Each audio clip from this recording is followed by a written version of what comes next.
Memorial Day kicked off the period referred to by traffic safety experts as the 100 deadliest days, a time that we traditionally see a disturbing spike in teen traffic fatalities. This year, the National Road Safety Foundation is once again teaming up with more than 24 groups to try and flip the script on that. And joining us now with more is David Reich from the National Road Safety Foundation.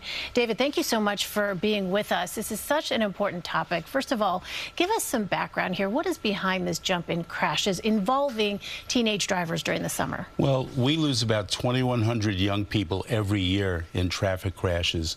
During the summer, it spikes by about 20%. And we end up losing, on average, 7 young people every day nationwide. And the reason for that is kids are out of school. They have more time in their hands. Even if they're working for the summer, they still have more time, so they're out very often with friends, which can be a big distraction. So what we're doing is we're trying to get the word out, encourage parents to talk to their young people about safe driving behavior. There's a lot of connected topics here. Carolyn Gustav had reporting earlier in our broadcast about the efforts out on Long Island to curb drunk driving.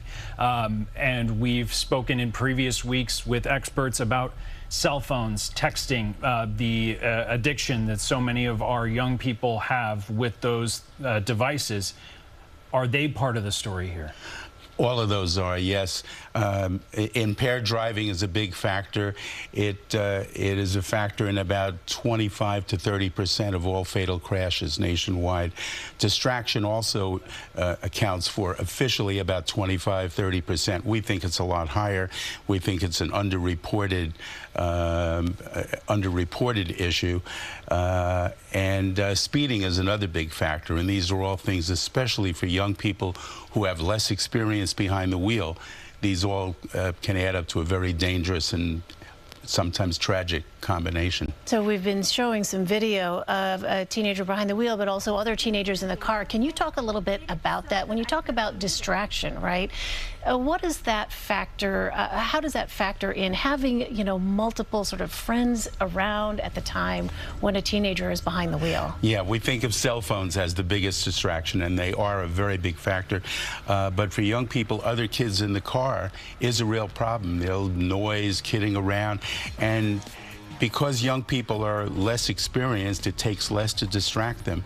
All it takes is 3 or 4 seconds of not having your eyes on the road, turning to talk to a friend or look in the back seat at a friend.